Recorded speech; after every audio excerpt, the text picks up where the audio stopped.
Hello friends, आपकी अगर कोई भी ज़मीन है, चाहे वो कृषि की ज़मीन, फ्री होल्ड या रेजिडेंशियल प्लॉट, तो आप उस ज़मीन को भविष्य में विवाद से कैसे बचाएं। जैसे अवैध कब्जा है या 116, 117, सेक्शन 24, ऐसे तमाम विवाद होते हैं, तो उन्हें कैसे बचाएं, कौन सी प्रक्रिया करके आप अपनी ज़मीन को बिल्कुल सुरक्षित सेव कर सकते हैं। दूसरा, यदि मान लीजिए आपकी ज़मीन पर अवैध कब्जा संबंधी, मेड़बंदी संबंधी या कोई अन्य विवाद चल रहा है, तो आप उस मैटर को कैसे, किस प्रक्रिया, किस सेक्शन से आप सॉर्ट आउट कर सकते हो, वो इस वीडियो में मैं बता रहा हूँ। साथियों, सबसे फर्स्ट पॉइंट में बताऊंगा कि आपकी जो ज़मीन पर, जो भी ज़मीन है आपकी, चाहे प्लॉट है या खेती की ज़मीन है, अभी कोई भी विवाद नहीं, तो आप उस पर कौन सी प्रक्रिया कर दें जिससे भविष्य में विवाद के किसी भी प्रकार के चांस न रहें। तो टॉपिक शुरू करते हैं। एक चीज़ और, अगर आप कोई लीगल एडवाइस लेना चाहते ले सकते हैं।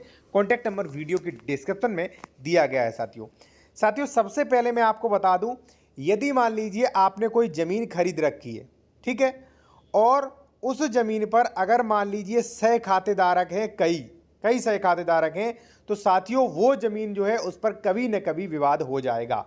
ठीक है, जैसे मान लीजिए कोई भी खतौनी है और कई सह खातेदारक हो सकते हैं। जैसे मान लीजिए आपकी गाटा संख्या कोई 25 है, गाटा संख्या 25 है, उसमें ज़मीन खरीदी थी, अब उसमें सह खातेदारक हैं कई, ठीक है, तो उस पर विवाद हो सकता है बंटवारे को लेकर। ठीक है, पहली चीज़।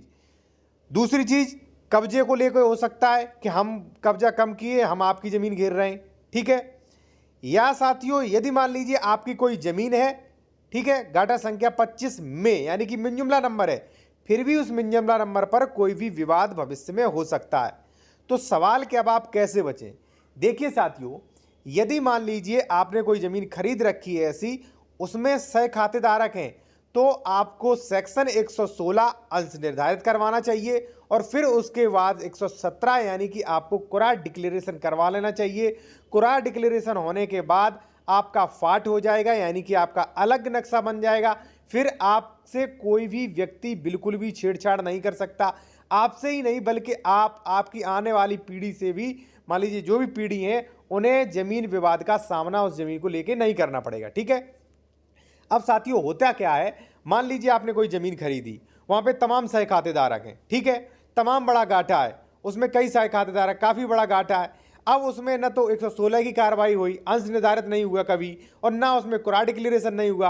अब सब कहीं, कोई कहीं कब्जा लिए, कोई कहीं कब्जा लिए। ठीक है, तो ऐसी कंडीशन में दिक्कतें आती हैं और सबसे ज़्यादा इसी प्रकार की दिक्कत होती है। ठीक है, और फिर वहाँ पे पुलिस प्रशासन, लेखपाल भी कुछ नहीं कर पाते, क्योंकि वो भी कहते थे कि भाई मैं भी इसमें सह खातेदारक हूँ, मेरा भी है। ठीक है, तो उसके लिए अभी मान लीजिए विवाद नहीं है, तो आप क्या करिए, आप उसका पहले दाखिल खारिज कराइए। यदि वो आवासीय की ज़मीन है, म्यूटेशन करवाइए और उसका 116 और 117 करवा लीजिए। आपका भविष्य में मान लीजिए विवाद खत्म हो जाएगा बिल्कुल। ठीक है, पहली चीज़ ये साथियों। ठीक, अब साथियों दूसरी चीज़ है, मान लीजिए आपने कोई खेती की ज़मीन खरीदी है साथियों, ठीक है, और मौके पर कम है, ठीक है, तो आप उसको भी मामला सॉर्ट आउट कर सकते हैं। आप सेक्शन 24 में मेड़बंदी करवा लीजिए और मामला आपका सॉर्ट आउट हो जाएगा। जो भी ज़मीन पे अवैध कब्जा है या ज़मीन कम है, तो आपकी मौके पर पूरी की जाएगी। ठीक है, इस प्रकार से साथियों आप जो ज़मीन आपकी अभी सुरक्षित पड़ी है, अभी कोई विवाद नहीं है, उस ज़मीन को आप जो है बचा सकते हैं आने वाले भविष्य में किसी भी प्रकार के ज़मीन विवाद से। पहली कंडीशन तो साथियों ये है। दूसरी है साथियों कि अगर मान लीजिए आपकी ज़मीन पर कोई अवैध कब्जा संबंधी विवाद चल रहा है, ठीक, तो उसको कैसे सॉर्ट आउट करें।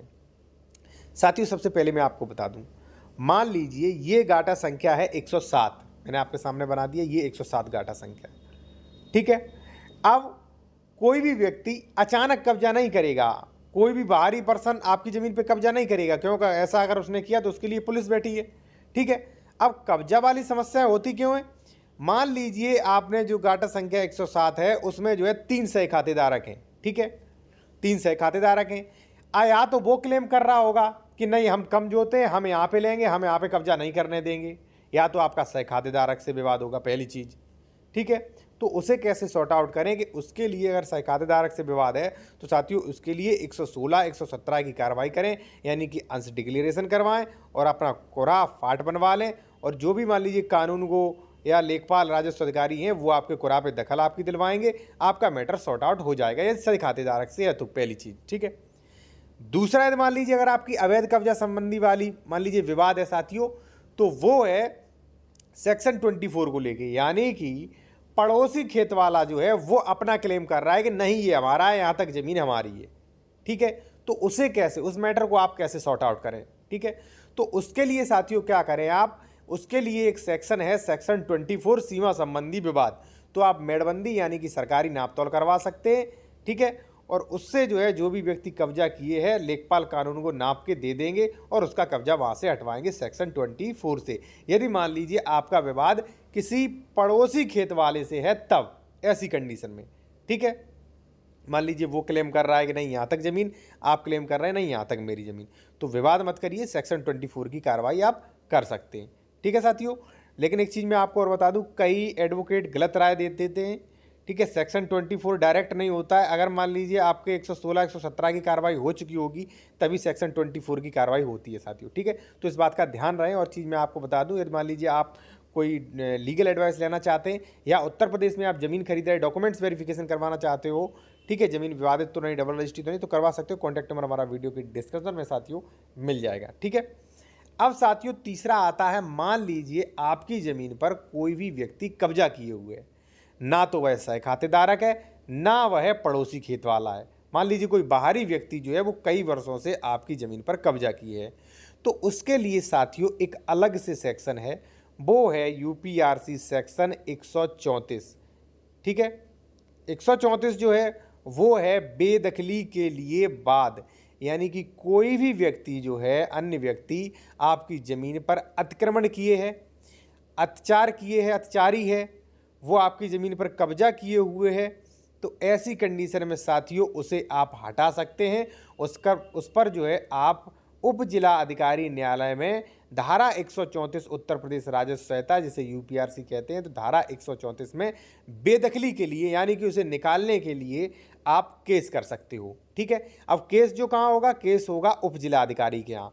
अब साथियों सबसे बड़ी बेदखली में क्या चीज़ है कि साथियों देखिए, यदि मैं आपकी ज़मीन पर कब्जा किए हुए हूँ तो हमें बेदखली की प्रोसेस से हटाया भी जाएगा 134 से।